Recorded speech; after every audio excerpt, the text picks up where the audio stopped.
logo de cara já entrou aqui, doutor Walter Longo. Deixa eu só convidar aqui, porque aí a gente já inicia nosso bate-papo, nossa conversa. É só aguardar para a gente começar. O pessoal está entrando aí. Boa noite, doutor Walter Longo. Boa noite. Você tá bom, Wanderson? Tudo bem, querido? Bem demais, graças a Deus. Uma satisfação recebê-lo aqui no hashtag Conversando de hoje para a gente bater um papo legal. O pessoal está entrando aí e você que está entrando aí agora no hashtag Conversando, nessa live, eu peço a você que tem uma setinha aqui embaixo, tem um aviãozinho, é só você apertar nesse aviãozinho e enviar para todos os seus amigos, todos os seus conhecidos que estão online nesse momento, tá bom? Eu fico grato, o doutor Walter Longo também agradece para a gente ter o máximo de audiência aqui e passar o máximo de conteúdo. Bem, doutor Walter Longo, seja bem-vindo aqui ao nosso hashtag Conversando.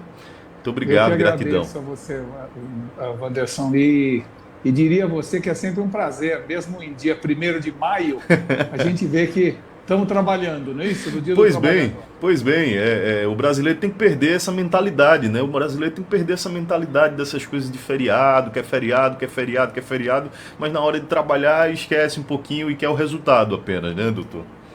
É verdade. Você sabe que sobre esse assunto a gente tem muito que conversar, sabe, Wanderson? Porque uma das coisas que mais me preocupa hoje em relação ao futuro do Brasil, independente da pandemia, de todos os problemas econômicos que advirão disso, é a mentalidade que eu acho que a gente vai ter que mudar ou alterar, não é? O filósofo Nietzsche sempre disse que haviam 2 tipos de pessoas no mundo. Um tipo de pessoa era os de moral aristocrata e os outros de moral escrava, né? Ou seja, a diferença entre os dois é que os de moral aristocrata têm uma ênfase endógena, ou seja, ele introjeta tudo e, portanto, a responsabilidade é dele. E os de alma escrava têm uma ênfase exógena, ou seja, ele projeta: alguém tem que me pagar um curso de inglês, alguém tem que arranjar transporte, alguém tem que me arranjar uma casa, alguém é culpado. Então, vamos dizer assim, o de moral aristocrata diz: eu dependo de mim. E o de moral escrava pensa: eu dependo deles. E essa atitude da moral escrava, de alguma maneira, parece que está muito, muito, muito distribuída por nosso país, sabe? Ou seja, a moral do aristocrata, ou a moral dos senhores, para essa pessoa, o sucesso é responsabilidade dele e o fracasso é culpa dele. Já as pessoas de moral escrava dizem que o sucesso é meu direito e o fracasso é minha sina. Então, essa atitude um pouco de esperar de alguém ao invés de fazer você mesmo, de colocar o seu destino na mão de outros e não ser dono do seu destino, é um dos maiores entraves que vão surgir na hora da gente tentar sair dessa crise. Verdade, verdade. Caramba, a gente nem começou e já tivemos uma grande aula aqui com o professor Walter Longo. Obrigado, professor. Mas para iniciarmos, você que está aqui ligadinho no nosso hashtag Conversando, hoje temos a honra de receber, nesse dia 1º de maio, Dia do Trabalhador, Dia Mundial, que é comemorado em todos os países do mundo, quase todos os países do mundo, e pela primeira vez, um dia sem comemorações na rua. Hoje estamos comemorando o Dia do Trabalhador em casa. Então, se é Dia do Trabalhador, bora trabalhar. Bem, hoje estamos recebendo ele, 69 anos, publicitário, administrador de empresas, com MBA na Universidade da Califórnia. Foi presidente do Grupo Abril, atuou como mentor de estratégia e inovação no Grupo Newcom. Foi também holding de comunicação do Grupo WPP e também que inclui as agências Young Rubicon, Wanderman, Grey Brasil, VML e chegou até a presidência da Grey Brasil. É um dos maiores especialistas em comunicação, interatividade e inovação do Brasil e há 25 anos, que é isso que me ressalta a mente, recebeu um convite muito importante para uma experiência pioneira no Brasil, no segmento, um novo segmento de mídia no Brasil, que foi a TV por assinatura. E esse convite o levou à presidência da TVA, que pertence ao Grupo Abril, pioneira no sistema de TV por assinatura no país. A palavra inovação está associada ao nome Walter Longo. Seja bem-vindo, meu amigo. A gente tem uma pauta gigantesca e o tempo é curto hoje, né? Muito obrigado pela oportunidade. E esse monte de coisa que você falou tem mais a ver com a idade do que com a competência. Você vai ficando mais velho, vai acumulando coisas no seu currículo, entendeu? Verdade, verdade. A gente vai falar sobre o fim da Idade Média e o início da Idade Mídia. Já já a gente Certo. fala. Mas bora lá. A gente criou uma pauta aqui e eu gosto muito de seguir a pauta, afinal de contas a gente já divulga Claro. previamente para que as pessoas tenham um pouco de interatividade com as nossas pautas do hashtag Conversando aqui com o Wanderson Oliveira. Doutor Walter Longo, Perfeito. todos os eventos que eu participei junto com o senhor sempre trouxe uma palavra que sempre ficou algo cravada na minha mente, essas palavras. Era pós-digital. Era pós-digital. Essa era pós-digital que vivemos agora, afinal de contas o digital já é comum, já faz parte da nossa vivência. Qual o caminho que a gente está trilhando nesse sentido dessa era pós-digital? Então, o que eu acho que é importante explicar a todo mundo que está nos ouvindo é que muita gente ainda acha que nós acabamos de entrar na era digital, né? E, na verdade, como você bem falou, nós já estamos na era pós-digital. E por quê? Porque quando a gente entra numa nova era, como foi a era digital, o sentimento que as pessoas têm, simultâneo, é de excitação e medo. Então, há 15 ou 20 anos atrás, quando alguém pedia para botar o meu cartão de crédito num site, eu ficava com medo dele ser clonado, não é? Mas eu mesmo pegava o cartão, levava num boteco, dava para o garçom, ele podia tirar quantas cópias quisesse, mas isso eu não tinha medo porque era uma coisa conhecida. E, por outro lado, eu ficava muito excitado com a era digital também. Quando eu vi que eu podia descobrir, vamos dizer assim, qual era o nome da música que estava tocando no ambiente com Shazam, nossa, aquilo foi uma descoberta impressionante, excitante, né? Então, o mundo digital foi caracterizado por essas duas sensações simultâneas, de excitação e medo. A gente diz que o mundo agora é pós-digital porque não há mais excitação e medo, porque todas as pessoas que habitam, vamos dizer assim, as áreas civilizadas do planeta já estão até a cabeça no mundo digital. Por isso a gente chama de pós-digital, quando não há mais excitação e medo, quando o digital já é cotidiano, já não deixou se de ser discute novidade, mais. né? Já deixou de ser novidade, por isso o termo pós-digital. E dentro dessa era pós-digital, não é, nós estamos evoluindo de maneira acelerada rumo a esse novo mundo. A cada ano mais pessoas faziam compra online, a cada ano mais estudantes estudavam por ensino à distância, a cada ano mais gente fazia home office. E o que aconteceu com essa pandemia foi uma aceleração exponencial dessa tendência. Então nós estamos assistindo agora um monte de gente que não fazia isso tudo que o mundo digital permite, estão fazendo por necessidade. E após sairmos da pandemia, vão estar acostumados com esse novo mundo, que é um mundo muito mais fácil, muito mais barato, muito mais, vamos dizer assim, simples do que as pessoas imaginam antes de entrar de cabeça nele. Agora, após esse período que nós estamos passando agora, Evandro, muita gente vai falar assim, nossa, o mundo vai mudar completamente, né? Essa é, vamos dizer assim, a visão que muita gente tem. Né? Eu acho que o mundo não vai mudar muito e vou te explicar por quê. É verdade que mais gente, vamos dizer assim, vai comprar online do que antes, mas os shopping centers continuarão cheios assim que a gente puder reabri-los, tá certo? O ensino à distância vai ter sim um crescimento, mas as universidades, as escolas continuarão tendo aulas com professores, com giz, com lousa, certo?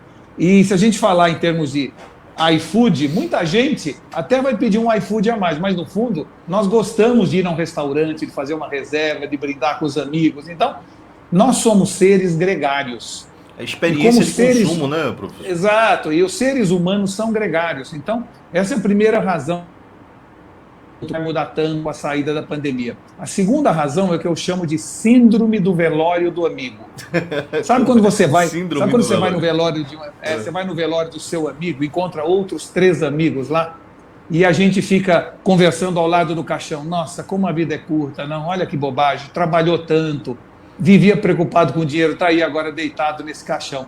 Nós temos que mudar o nosso jeito de pensar, temos que priorizar mais a família, temos que viajar mais. E 3 dias depois você está metido no trabalho, feito louco, esqueceu. Então, por quê? Porque períodos como esse geram reflexão, mas não necessariamente alteram o comportamento. Então, eu estou bastante, vamos dizer assim, bastante confiante de que, passada essa pandemia, o mundo volta ao que era, claro, com acelerações tecnológicas em várias áreas, mas nós vamos continuar indo a restaurante, encontrando com os amigos, indo a jogos de futebol. Quer dizer, essa sensação de que o mundo não é mais o mesmo, acho que é um pouco exagerado. Muito bem, eu acredito também nessa linha de pensamento que o senhor está trilhando, porque eu acho que realmente é desse fato. A gente está vivendo o oba-oba dessa situação, a gente está vivendo o oba-oba. Quando tudo isso passar, a gente pode tirar uma experiência melhor de tudo isso que a gente está vivenciando. Eu estava conversando aqui com o Luverson. Ele é o proprietário do Shopping Difusora lá em Caruaru, e ele estava falando exatamente sobre isso. Ele tem cerca lá de 160 lojas, 160 lojas, e ele estava falando que todos os lojistas estavam muito preocupados e, caramba, quando isso tudo passar, a galera não vai mais comprar no shopping. Eles, olha, gente, esqueça isso, a experiência de compra ainda é muito, mas muito prazerosa. Você se entrar numa loja cheirosa, você sentir algo palpável, ainda é muito realista isso, indo para o shopping fazer isso, essa experiência. A tecnologia ainda não fez sentir isso ainda não, né? Mas na verdade, o que é importante a gente também se conscientizar? É que qualquer lojista, há algum tempo atrás, estava discutindo se deveria ser on ou off, online ou offline.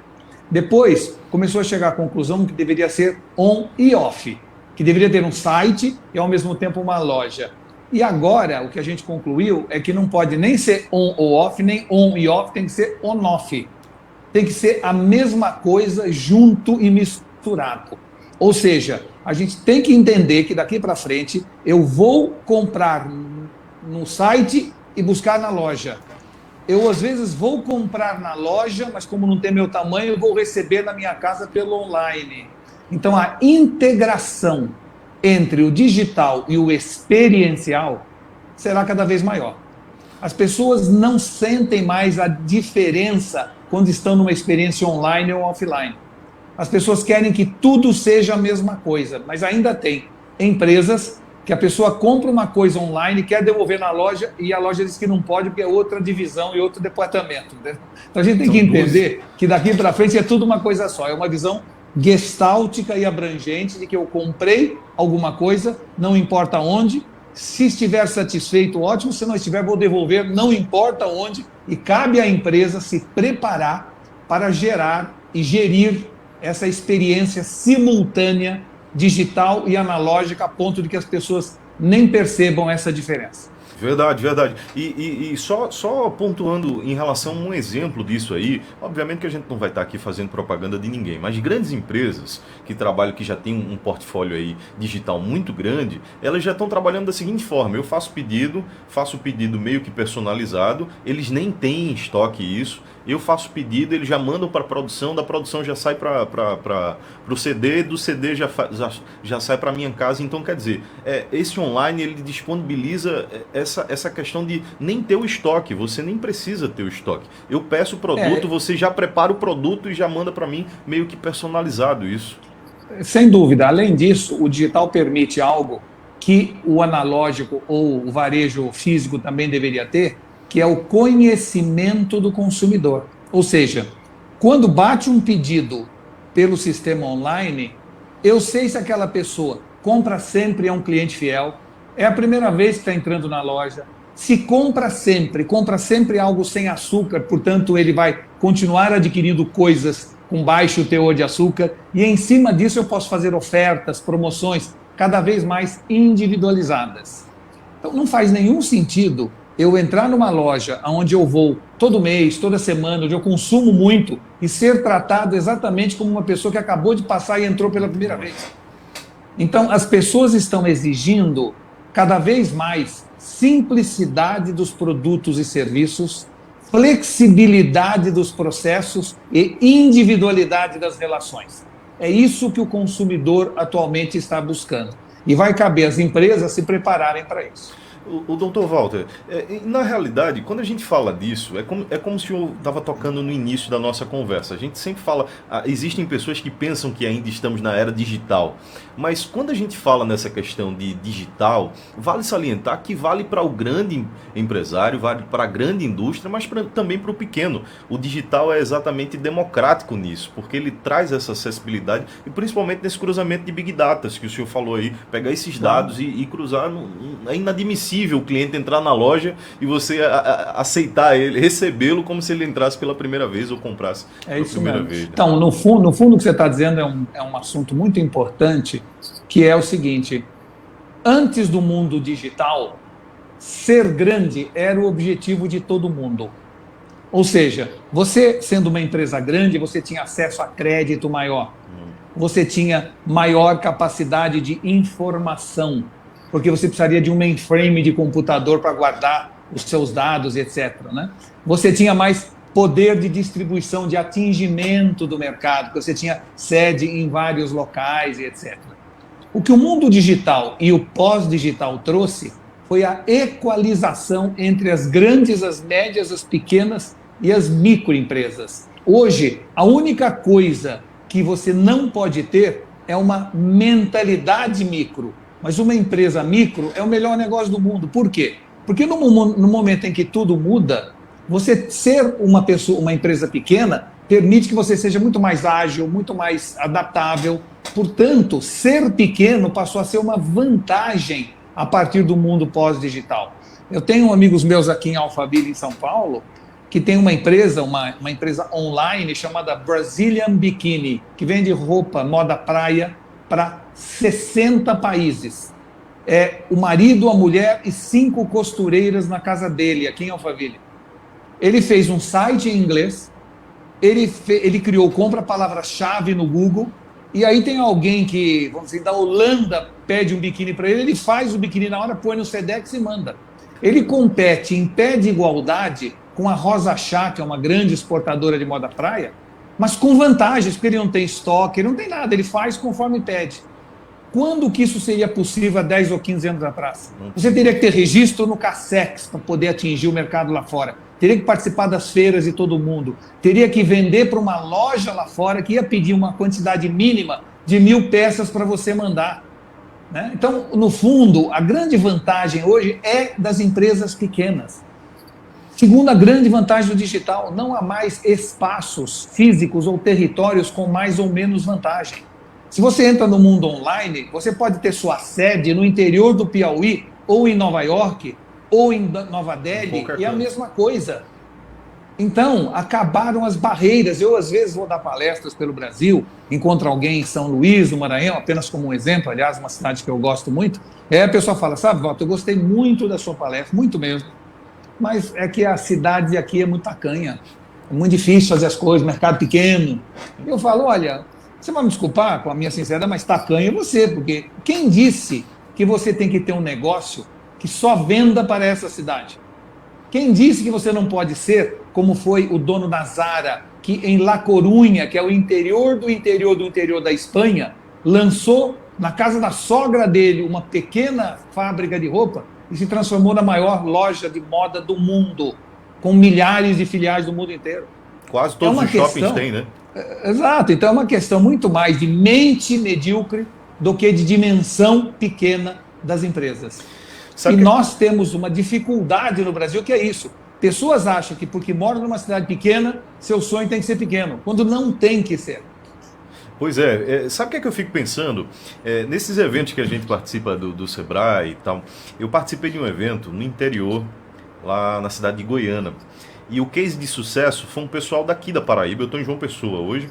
O case de sucesso foi um pessoal aqui da Paraíba que preparava, que fazia uns artesanatos, só que uns artesanatos completamente diferentes. Eram roupas com um tipo de costura diferente. Quer dizer, você pega um material desse, um produto desse, que é de altíssima qualidade, com um valor patrimonial incrível, você coloca uma empresa junta uma associação de pessoas que produzem isso, coloca uma empresa e coloca um site em inglês, exatamente como uma loja de biquíni lá colocou, e começa a vender para fora, imagine a quantidade de vendas, porque quando chega lá fora, quando chega na Europa, nos Estados Unidos, esses produtos aqui do interior, que a gente olha assim às vezes e não dá tamanho valor, quando chega lá tem um valor enorme. Então assim, imagine se você cria uma empresa para fazer isso. Isso também vai se tornar algo palpável nos próximos anos, né?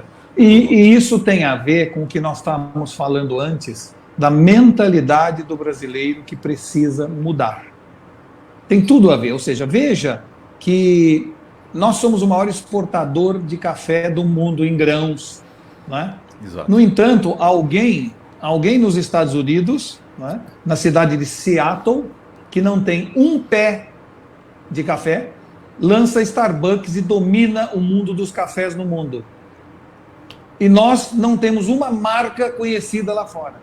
Aí você fala da Nespresso, feita na Suíça, uma empresa que não tem nada a ver com o Brasil, que não tem um pé de café na Suíça, e monta esse gigante que é a Nespresso no mundo, que nos permitiu tomar café individualmente.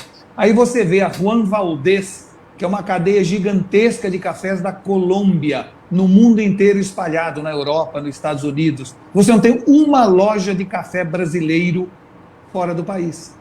Isso mostra como nós ainda somos apequenados e ensimesmados mentalmente, como nós precisamos tirar de nós essa moral escrava e passar a tirar dentro da gente essa moral aristocrata, que pode fazer toda a diferença, onde a gente tem que entender que nós somos donos do nosso destino, que a gente tem que ousar mais, tem que ir mais à frente. Se nós continuarmos pensando de maneira apequenada, nós ficaremos medíocres para sempre.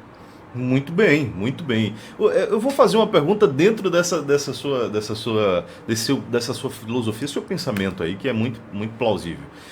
O que falta no Brasil? É conhecimento ou falta de querer adquirir conhecimento? Existe, o Brasil foi formado, eu sei que o que eu vou falar é talvez politicamente incorreto, mas o Brasil foi formado por 3 culturas. Então, antropologicamente, o Brasil é oriundo de 3 culturas. A cultura indígena, que espera da natureza, a cultura africana, que espera do transcendente, do divino, e a cultura portuguesa, que espera da corte. Então, é uma cultura que foi formada para esperar que alguém faça alguma coisa, mas aquelas pessoas não fazem. Então, essa visão de alguém tem que fazer alguma coisa, as pessoas passam no lugar e falam, alguém tem que arrumar essa cama. Ué, por que você não arruma? Por que você não faz? Arregaça as mangas e faz, né?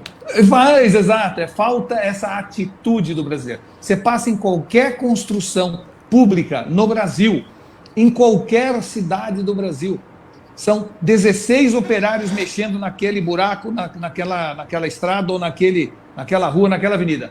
12 estão no celular, conversando, olhando 4 ou 5 trabalhar.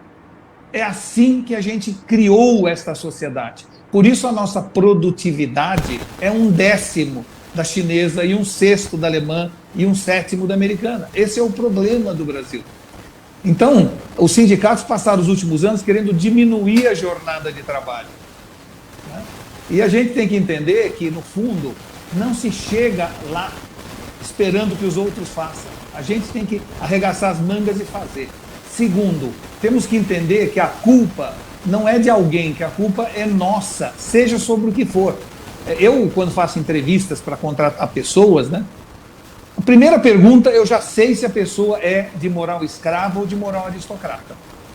A de moral, vamos dizer assim, quando alguém chega 5 minutos atrasado, eu falo assim, você está atrasado.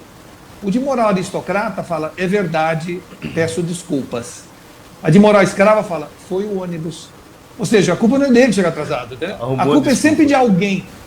A culpa é sempre de alguém que ou não deixou ele estudar, ou ele não teve chance, ou não deram oportunidade para ele, né?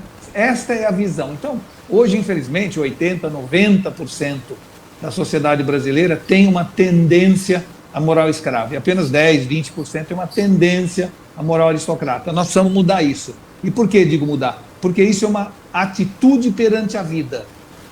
Ninguém é ou nasce aristocrata ou nasce escravo. é a atitude que ele toma durante a vida, tem mais a ver com a existência dele do que com a essência dele. É possível, sim, a gente mudar. Eu não acredito que pessoas mudem radicalmente, mas é possível se encontrar um outro endereço dentro da gente. Então, todos nós somos um misto desse tipo de visão de mundo. E nós temos que incentivar as pessoas de moral aristocrata e desincentivar as pessoas de moral escrava. Acontece que toda a cultura brasileira foi forjada em cima da moral escrava. Até as regulamentações, a legislação. Vou dar um exemplo. 2 pessoas, uma ao lado da outra, numa empresa de telemarketing. Uma é uma pessoa absolutamente sem vontade de trabalhar, atende mal o cliente, não vai em busca da solução, ou seja, trabalha de maneira absolutamente leniente. Aquela pessoa ao lado dele é simpático, agradável, preocupado com a solução, vai atrás da solução do problema. Os dois, por lei, têm que ganhar igual. Ora, o que acontece 3 meses depois? Né? O de moral aristocrata fica com moral escravo. Entendeu? Então, é muito importante que a gente mude as pessoas, mas temos que mudar também a regulamentação, a forma de trabalhar, as relações trabalhistas. Tudo isso tem que sofrer um processo de reavaliação, senão a gente não sai dessa crise que nós estamos entrando. Verdade, verdade. Eu quero agradecer aqui a audiência aqui, todo mundo colocando aqui autorresponsabilidade, a palavra é essa mesmo. Nosso amigo Luverson aqui, que a gente acabou dando exemplo, ele acabou de entrar aqui, agradeço pela presença. Ele colocou uma coisa engraçada que me trouxe uma indagação aqui. Ele colocou que ele vai reavaliar a equipe dele porque ele percebeu que não precisa de tanto espaço, não precisa de tanta gente. Essa questão home office veio para ser um divisor de águas, né, doutor? É que depende muito do tipo de, vamos dizer, de trabalho que você faz. Não é? Não, claro. Se é um trabalho, vamos dar um exemplo, se é um trabalho de programação digital, sem dúvida que fazer em casa ou fazer no escritório é irrelevante. E você, se você morar sozinho, não tiver 5 filhos, talvez seja um ambiente até mais propício para o trabalho na sua casa do que não.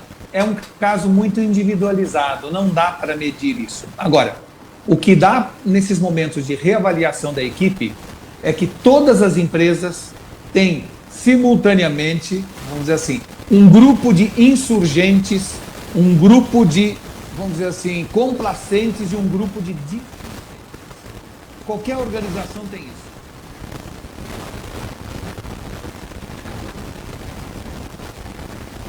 Vamos dizer assim, de complacentes e o restante de displicentes. Os displicentes têm que ser postos no olho da rua. Não dá mais para a gente aguentar, continuar mantendo pessoas num mercado tão difícil e tão competitivo como agora, que o patrão vira de lado, ele entra no Facebook dele, no Instagram. Não dá mais daquelas pessoas que não vêm a hora do almoço para sair logo para almoçar, para depois voltar e já ficar reclamando da empresa até as 3 da tarde. Ou seja, nós temos que ser mais produtivos. E dentro de qualquer organização você tem os insurgentes, aquelas pessoas que pensam como dono, que são intraempreendedores, são rebeldes, são difíceis de você liderar, mas que estão preocupados com o resultado. Você tem os complacentes, que o que vier está bom. E você tem os displicentes, que acabam sendo um peso e desestimulando os outros. Porque eles estão lá trabalhando, ganhando igual e não fazendo nada. Então nós temos que fazer uma limpeza mesmo. Agora, é para cortar pessoas? Não, depende de cada setor, de cada departamento, de cada segmento de negócio. Né? Eu acho e acredito muito que a regulamentação, a legislação tem que ser alterada e nós devemos daqui para frente passar a dar mérito às pessoas pelo que elas produzem e não pelo cargo ou função que exercem. Imagina no funcionalismo público, alguém é promovido e recebe aumento por quinquênio. Vê se tem cabimento uma coisa dessa. Não tem. Quer dizer, nós precisaríamos instalar num país, para sair de uma crise profunda, a meritocracia. Pessoas de uma mesma função têm que ganhar diferente, porque um vai produzir mais do que o outro. A mulher não tem que ganhar igual a homem, como muitas feministas defendem. Mulher pode ganhar 10 vezes mais que o homem se ela for 10 vezes mais competente. Ou 10 vezes menos, se for 10 vezes menos competente.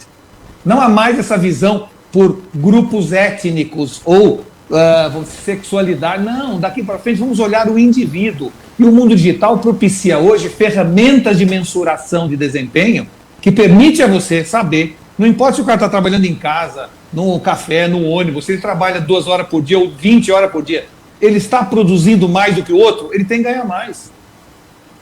Vamos parar com isso de pensar que todo mundo tem que ganhar igual, que o direito de um... Antes de tudo é o seguinte, nós estamos cada vez mais preocupados com direitos iguais e temos que estar cada vez mais preocupados com responsabilidades iguais. Aí sim merece uma remuneração adequada. Aí sim a gente consegue equilibrar essa balança, né? A gente consegue... E sair da crise, senão não sai da crise. Senão não sai, tem que produzir. E produzir coisas que não existem ainda, porque afinal de contas, velhos caminhos não te levam a lugares novos, né? É esse o pensamento desse momento.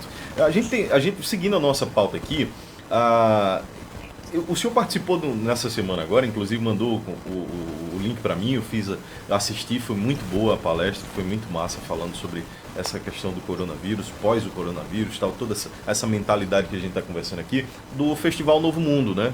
Que é o festival, que é um festival que acontece já em São Paulo. Ano passado aconteceu um festival presencial e esse ano, obviamente por conta dessa questão de quarentena, do Covid-19, acabou sendo um evento totalmente online. E aí, não só esse evento, mas tantos outros eventos surgiram. Aqui na Paraíba vai ter um evento de 4 a 8 de maio, em relação um evento uma feira totalmente online. Digital. Totalmente digital. Então assim, a primeira feira do Brasil totalmente digital. Aqui na Paraíba, o Sebrae está realizando aqui na Paraíba. Esses eventos completamente online, é uma tendência ou um caminho sem volta, na sua opinião, doutor? Não, eu acho que hoje é a única opção. Então, vamos dizer assim, esse crescimento não foi um crescimento por desejo, foi um crescimento por necessidade. É evidente que vai crescer o volume, mas não vai tomar o lugar dos eventos, ou seja, não é para fecharmos as áreas de eventos das nossas cidades. Os eventos presenciais vão continuar existindo. E por quê? Porque é diferente, é outro tipo de experiência. O que eu acho que a gente tem que fazer, e o próprio evento que você falou, Festival Novo Mundo, que é da chamada jornada Welcome Tomorrow, né, o Festival Novo Mundo, ele vai acontecer no começo de novembro em São Paulo, fisicamente, com 40, 50 mil pessoas, né? Desde que essa pandemia, evidentemente, até lá se encerre. Exato. Mas o que eu estou falando é o seguinte, é muito importante a gente entender que ninguém vai trocar de uma experiência física por uma experiência digital. A gente vai complementar, ou seja, se hoje eu fosse dono de um evento, e vamos dizer que fosse um evento sobre, vamos dizer assim, tecnologia, não é? Ou um evento sobre cerâmica, como existe hoje a Revestir, que é uma empresa de revestimentos cerâmicos no Brasil. A Revestir do ano que vem será física, mas eu acho muito importante que os organizadores da Revestir, durante o ano inteiro, estejam fazendo para esse mesmo público podcastings, lives, vamos dizer assim, eventos online, você entendeu? Vamos entender que dá para você, que antes fazia um encontro uma vez por ano, físico, dá para você ter o ano inteiro, né? De como ações, experiências. Como se fossem itinerantes para cada público. Como se fossem itinerantes, exatamente. Então eu não acho, eu não vejo essa experiência que a gente está tendo tão traumática da pandemia, eu não vejo como lá na frente vai haver uma substituição. Eu vejo muito mais como uma adição, se fosse o raciocínio matemático, vamos dizer assim. Não acho que eu vou deixar de fazer isso para fazer aquilo. Eu vou fazer isto e também aquilo. Vai se tornar uma necessidade também ter um evento online. Né? Exato. É verdade. Então, bora lá. Marketing e comunicação, ferramentas indispensáveis nesse momento ou já era e as pessoas não perceberam? Não, marketing e comunicação é essencial e sempre será. Depende o que você entenda por marketing e comunicação. Se você chama de marketing e comunicação o ato de se comunicar com seu público para oferecer os melhores serviços, os melhores produtos, para que cheguem para o seu cliente na forma certa, no preço certo e na hora certa, esse marketing ele vai continuar sendo indispensável. E a comunicação parte integrante dele. Agora, se você entender o marketing como um anúncio no jornal, um classificado do jornal, ou como um comercial de TV, né, ou da forma tradicional como a gente via a propaganda, eu acho que esse já não é mais tão fundamental como era. Havia uma correlação direta entre eu ponho um comercial no Fantástico de domingo e a minha loja enche na segunda-feira. Isso era assim. Isso não é mais assim. Ou seja, Fantástico continua tendo uma boa audiência, a propaganda continua tendo repercussão, mas hoje as empresas precisam fazer no marketing uma infinidade de coisas. Precisam ter um Big Data que acumule informações dos clientes para tratá-los de maneira diferenciada. Precisam ter posts no Instagram e no Facebook e etc. Precisam ter influenciadores divulgando suas marcas de maneira mais direta, de maneira mais íntima, junto aos seus seguidores. É preciso ter um site muito bem estruturado que permita as pessoas entrar e saber tudo sobre aquela empresa. Uma loja online que permita você comprar e experimentar coisas que depois, lá na frente, você vai usar e vai experimentar na loja física. Ou seja, é fundamental que as pessoas entendam que o marketing não acabou, nem ficou menos importante. O marketing mudou. Isso sim, mudou muito. A distribuição das verbas mudou. A multiplicação dos esforços mudou. Ou seja, antes era um jogo de futebol, o marketing agora é uma Olimpíada. Né? Antes era um boliche, onde eu tinha minha bola, que era a minha verba de comunicação, eu pegava ela, fazia uns anúncios e atirava nos meus consumidores aquelas garrafinhas lá no fundo, né, da pista. Agora não é mais assim. Agora, o novo marketing é um fliperama. Você joga a bolinha para um lado, bate para o outro, você devolve, você joga de novo, você não sabe quando ela volta. Essa visão interativa, através do diálogo com o mercado, que alterou profundamente o marketing.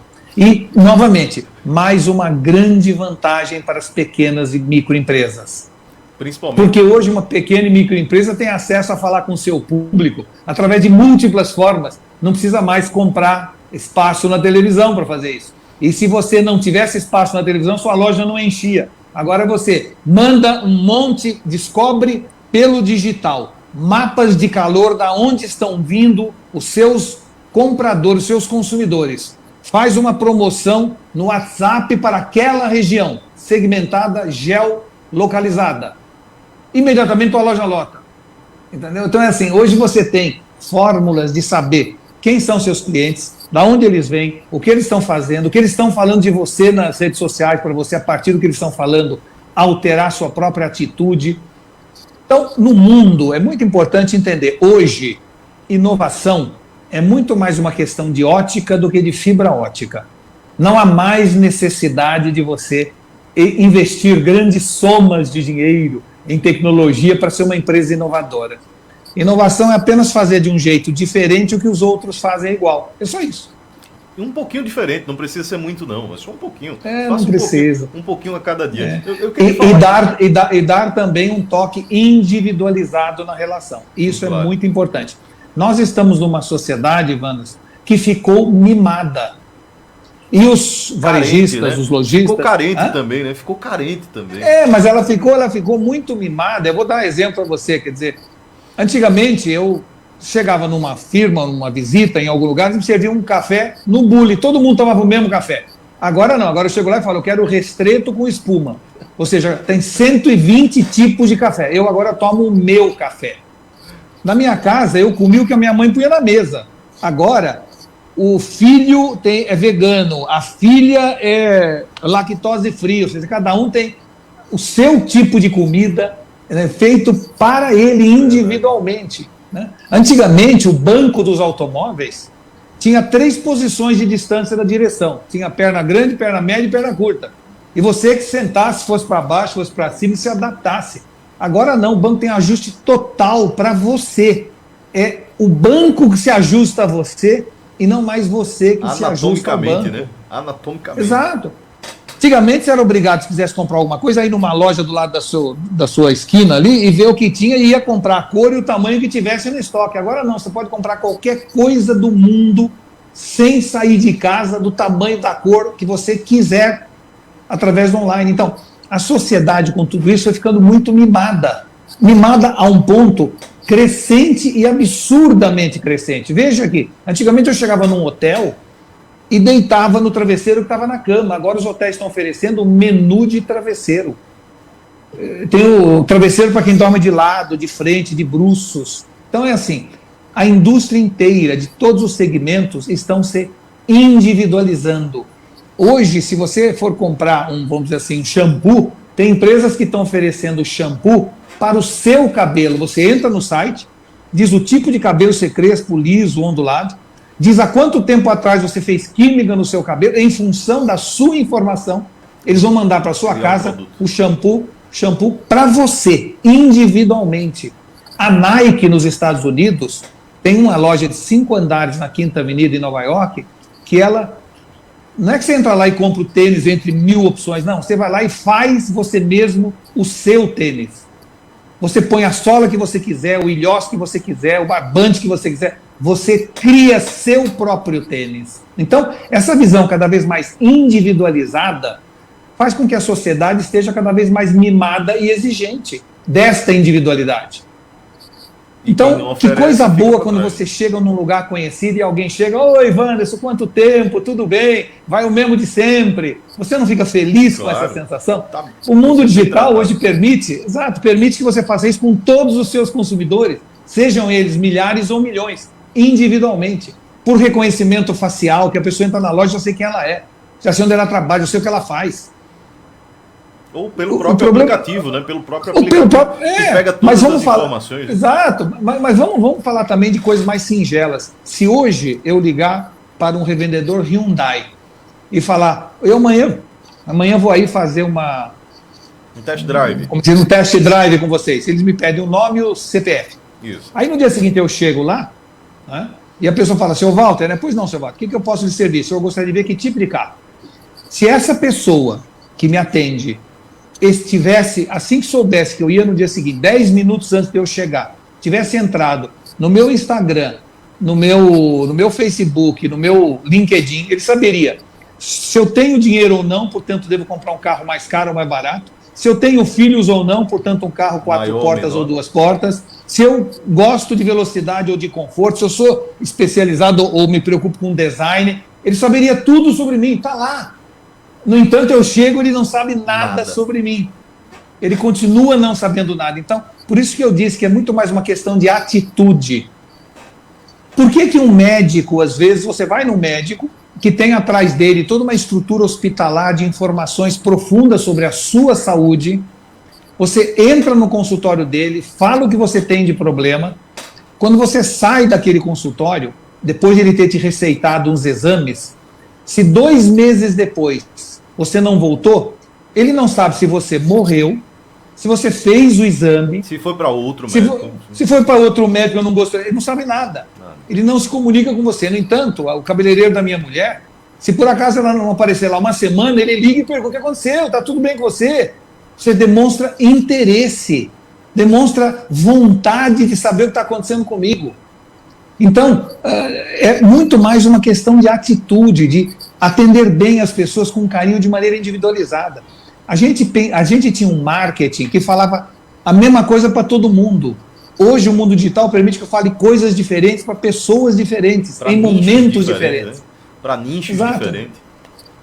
Então é isso. Então essa é a grande revolução do marketing, tá bom? Muito bem. Eu acho que depois de uma aula dessa, gente, eu quero dizer que essa aula EAD do professor Walter Longo vai ficar salva aqui, tá bom? Brincadeira. Tá bom. Mas vai ficar salva e eu também vou colocar no feed a partir de amanhã. A gente está finalizando hoje o hashtag Conversando, que dentro dessa quarentena a gente veio trazendo há 30 dias já, diariamente, assuntos relevantes. Então a gente está finalizando hoje o hashtag Conversando e finalizando em grande estilo, diariamente. A gente vai passar a ser uma vez por semana a partir de maio, até porque a gente precisa trabalhar o nosso material do mindset comunicativo e isso mesmo. Demanda muito trabalho essas lives. Afinal de contas, tem todo o material que a gente faz de divulgação, tem toda a questão do Instagram, de impulsionar, de estudar o assunto que vai ser discutido e debatido. Então, assim, demanda muito tempo. Então, a partir da próxima semana, a gente vai fazer uma vez por semana, com grandes entrevistados também, continua no mesmo formato. A gente falou sobre marketing e comunicação, e eu acho que, de fato, esse é o caminho que o senhor colocou aí, e é uma ferramenta realmente indispensável, mas para quem enxerga com essa ótica. O fim da Idade Média para o início da Idade Mídia, quando foi que o senhor teve esse insight aí para fazer esses insightzinhos dentro daquele livro? Tem a ver com o que a gente estava acabando de falar. Muita gente acredita que a Idade Média acabou em 1453, com a invasão de Constantinopla, né? Exato. Na verdade, a Idade Média está acabando só agora, na nossa geração. E por que eu digo isso? Porque até hoje, Wanderson, tudo o que a gente fez baseado na média. Se você olhar na medicina, protocolos todos são genéricos. Isto faz bem ou faz mal para a média da população, né? Você dá o mesmo remédio para pessoas que têm microbiomas internos completamente diferentes, mas você trabalhava na média. Na educação é a mesma coisa. Você dá aula para 30 alunos numa classe, você vai dar aula baseada na capacidade média dos alunos. Tem um que é muito inteligente e outro que é pouco preparado, mas para o muito inteligente a aula fica aborrecida, para o pouco preparado a profundidade não é alcançada, mas você dá pela média. Um artigo que alguém escreve no jornal, o tamanho do artigo é baseado no interesse médio dos leitores sobre aquele assunto.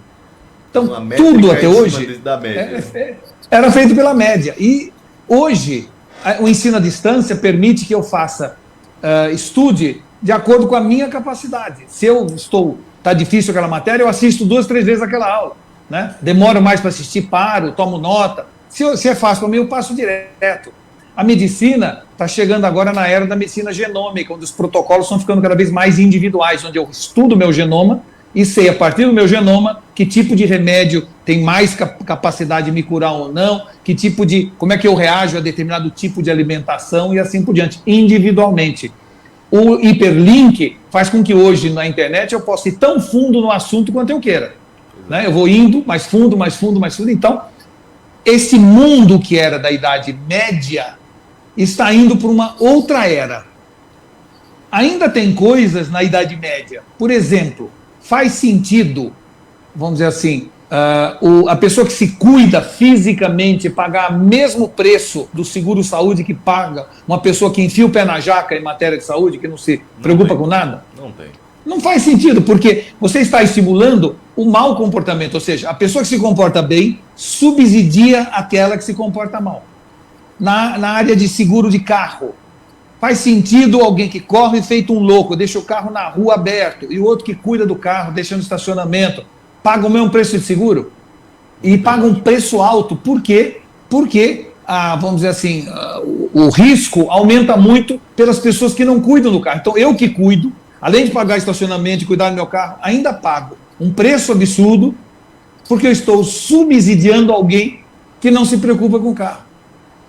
Por que todos nós pagamos juros estratosféricos no nosso cartão de crédito? Porque quem paga a conta e é honesto, subsidia o inadimplente. Isto é que a gente chama da Idade Média. Agora, vamos dizer assim, o cadastro positivo na área de crédito já está tentando resolver isso. Na área de seguro automóvel, você agora passa a ter incentivos pelo bom comportamento que você tem com o seu automóvel, pela velocidade média que você anda. O seguro-saúde irá já para o mesmo caminho, incentivando o bom comportamento e, de alguma maneira, desincentivando o mau comportamento. Então, isto é que a gente chama do fim da Idade Média. E por que a gente chama da Idade Mídia daqui para frente? Porque todos nós viramos mídia. Cada um de nós agora se transformou numa mídia. O Brasil tem 207 milhões de mídias. Nós aqui estamos, nesse momento, fazendo mídia. Pois é. Não é? Pois é. Gerando conteúdo. Então, o que está acontecendo? As pessoas estão cada vez mais gerando conteúdo. Mais do que isso, influenciando a sociedade, respondendo às demandas, falando mal ou bem de uma empresa. Então, essa é a grande mudança. As empresas também viraram mídia. A empresa hoje tem seu site, tem seu podcast, tem seu blog. As empresas viraram mídia, elas não precisam mais comprar espaço numa mídia para falar com o seu público. Elas falam direto com o seu público. E os equipamentos também viraram mídia. Quer dizer, seja uma chave que você põe na porta de um hotel, um cartão magnético, seja um like que você dá no Facebook, tudo virou mídia. Eles estão gerando informação em tempo real para você. E estão chegando aí os insidables, que você vai engolir para fazer exames menos invasivos. Tem os trainables, que você vai botar no teu corpo para treinar você a parar de fumar ou ter uma melhor postura, vamos dizer assim, corporal. Então, tudo isso está chegando agora, ou seja, pessoas estão virando mídia, empresas estão virando mídia, máquinas, equipamentos, devices estão virando mídia, por isso o nome Idade Mídia. Então nós estamos saindo da Idade Média, onde a valorização era da média da população, para um novo momento do mundo, onde a valorização é do indivíduo. Não sou mais eu que me adapto ao mundo, é o mundo que se adapta a mim e oferece uma única opção, a minha. Essa é a grande mudança, tá bom? Muito bem, eu acredito, a gente já está chegando, acredito até que a gente já passou aqui do nosso horário, mas se o senhor permitir, eu sigo até os 60 minutos. A gente já está em 49, 49 a gente siga até os 60 minutos.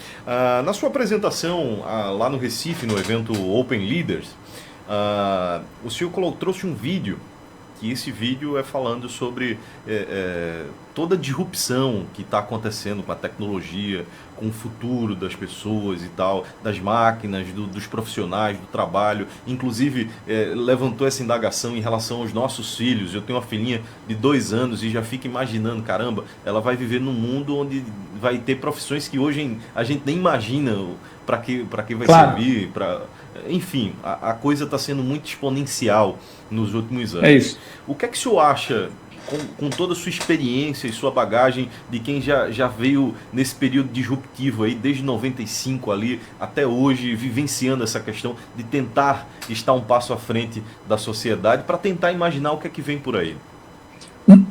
Olha, eu acho que é muito importante a gente, nessa conversa nossa, deixar para os seus espectadores, ouvintes, amigos e seguidores o seguinte: não tem como saber o que vem por aí. Quem disser saber que sabe o que vai acontecer é porque está mal informado.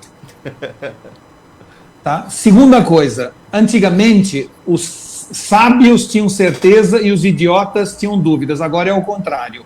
Os sábios têm dúvidas. Estão cheios de dúvidas, os idiotas cheios de certezas, tá certo? Esse é o novo momento do mundo. Então, não há alguém em sã consciência que estude alguma coisa e que tenha certeza. Pelo contrário, você vai estudando e quanto mais você estuda, mais em dúvida você fica, porque as alternativas são gigantescas. Né?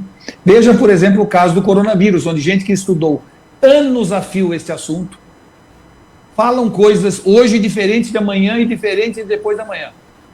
No começo da pandemia, o Ministério da Saúde dizia que era bobagem usar máscara, que não adiantava nada usar, agora obriga a usar máscara. A cloroquina era usada para pacientes graves, agora tem que ser usada logo no início. Ou seja, ninguém sabe nada. Então, o que nós devemos fazer como profissionais, não é? Como estudantes ou o que seja? Primeiro, nós devemos entender o seguinte, que houve uma época do mundo quando nós tínhamos fases da vida. Havia uma fase onde a gente brincava, que era a infância. Depois uma fase onde a gente estudava, que era a juventude. Depois uma fase onde a gente trabalhava, que era a vida adulta. E depois uma fase onde a gente descansava, que era a aposentadoria. Este mundo não existe mais. Agora nós estamos brincando, estudando, trabalhando, descansando ao mesmo tempo. A vida inteira. Então, não há mais uma fase de estudar. A gente vai ter que aprender e reaprender o tempo inteiro. E isso vai exigir de nós uma curiosidade imensa para continuar evoluindo. E quando você pergunta o que a minha filha fará, nem eu, nem você, nem ninguém sabe. Agora, uma coisa eu sei, que nós vamos ter que mudar nossa atitude em relação à vida. Antigamente, nossa vida era planejada como um GPS. Eu estou aqui, eu quero chegar lá e este é o trajeto. E o trajeto era definido. Agora não é mais como GPS, é como o Waze. Eu estou aqui, eu quero chegar lá, não tenho a menor ideia como é que eu vou chegar. E eu tenho que estar atento para desviar à esquerda, desviar à direita, passar por baixo, passar por cima. Mas eu não posso perder o foco onde eu quero chegar. mas as coisas vão mudando, vão surgindo. Então, nós temos que ser absolutamente adaptáveis. Aliás, o Darwin já dizia na teoria da evolução, né? Exato. O mundo pertence aos que mais se adaptam, não aos mais fortes. Então, nós vamos ter que, vamos dizer, nos jogar de maneira entusiasmada a esse desconhecido. A sua filha tem que entender que ela vai estudar o resto da vida para estar sempre atualizada sobre tudo, porque tudo muda o tempo inteiro. E que nós estaremos num momento do mundo onde já estamos, onde às vezes eu estou no meu escritório assistindo um pedaço do filme que eu tinha começado a assistir em casa da Netflix, e depois, chegando em casa, vou mexer numa planilha de Excel. Não tem mais essa separação entre trabalho, lazer, diversão. É tudo uma coisa só, é tudo junto e misturado, e a gente tem que ver isso com enorme satisfação, porque esse é um mundo mais livre, esse é um mundo das pessoas de mentalidade ou de moral aristocrata que farão diferença no mundo. Quando alguém fala assim, o que esperar do futuro? Não temos que esperar o futuro, temos que fazer o futuro. Está na nossa mão, tá bom? Então é isso que eu queria deixar claro a vocês. Verdade, a gente tem que fazer esse futuro, eu acredito que a gente tem que fazer, tem que construir todos os dias. E até os próprios psicólogos falam em relação a isso. Quando você vive demais no futuro, você tem crise de ansiedade. Quando você vive demais no passado, você tem crise de depressão. Então é melhor viver no presente e construir o futuro devagarzinho. Viver no presente sem ter crise de estresse. Sem ter crise de estresse. Verdade, verdade. Ainda tem um estresse no meio disso tudo. Mas eu acho o seguinte, falando no estresse, eu acho que hoje, mais do que nunca, nós profissionais, trabalhamos com comunicação, a gente tem que expandir para o universo que não entende que a comunicação é tão importante, que essa mentalidade comunicativa, essa mentalidade de você conversar com o seu eu mais interno, com aquele eu que você quase não conversa todo dia, é muito importante. Afinal de contas, como o senhor bem falou, a gente vai fazer tudo ao mesmo tempo. Então, se você arruma um trabalho ou alguma coisa que você quer fazer como propósito na sua vida, se torna mais fácil essa vivência, né, doutor? Se torna. Existem várias maneiras. É evidente que a gente pode dizer que antes de sermos profissionais, nós temos que ser amadores. A gente tem que amar aquilo que a gente faz. Tá certo? Verdade. Então, vamos dizer assim, a gente tem que ser amador daquilo que a gente faz e profissional naquilo que a gente faz.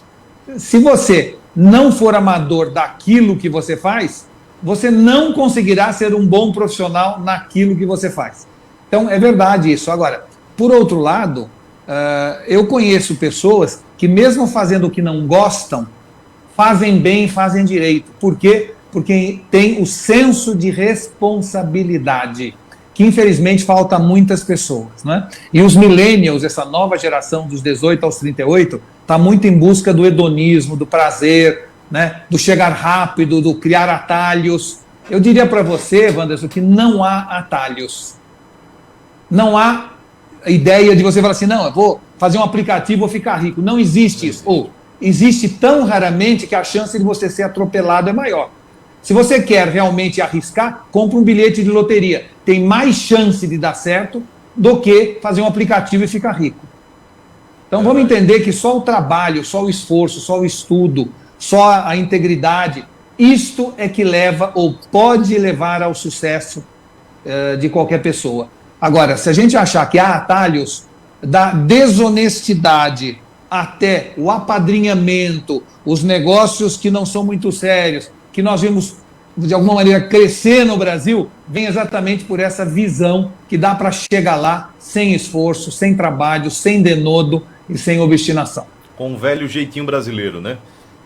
É isso é sofrível, isso que transformou essa sociedade nessa sociedade divertida, muito bem-humorada, gostosa de viver, mas extremamente improdutiva. Verdade. Doutor Walter Longo, só tenho gratidão para lhe agradecer ter recebido o nosso convite para estar conversando aqui no hashtag Conversando com Wanderson Oliveira. Espero que quando tudo isso passar a gente possa se encontrar, seja aqui na Paraíba, em Pernambuco, em São Paulo, não sei, mas a gente dá um forte abraço porque a vida deve ser comemorada. Doutor Walter, deixe sua mensagem nesse hashtag Conversando aqui nesse dia 1º de maio. Olha, Wanderson, uma vez o Gandhi, o famoso Mahatma Gandhi, foi perguntado: que mensagem o senhor deixa para as próximas gerações? E ele respondeu: a mensagem que eu deixo é a minha vida.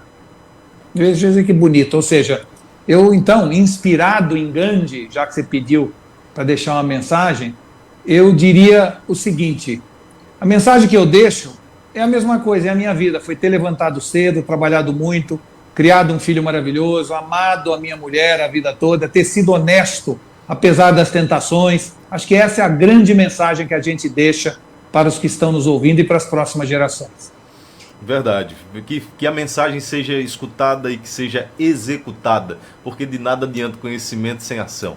Doutor Walter Longo, muito obrigado, que Deus lhe abençoe. Obrigado a você. Fique na devida quarentena aí, se resguarde e espero que tudo isso passe. Até mais, gente. Obrigado, um abraço, tchau. Bom fim de semana, tchau.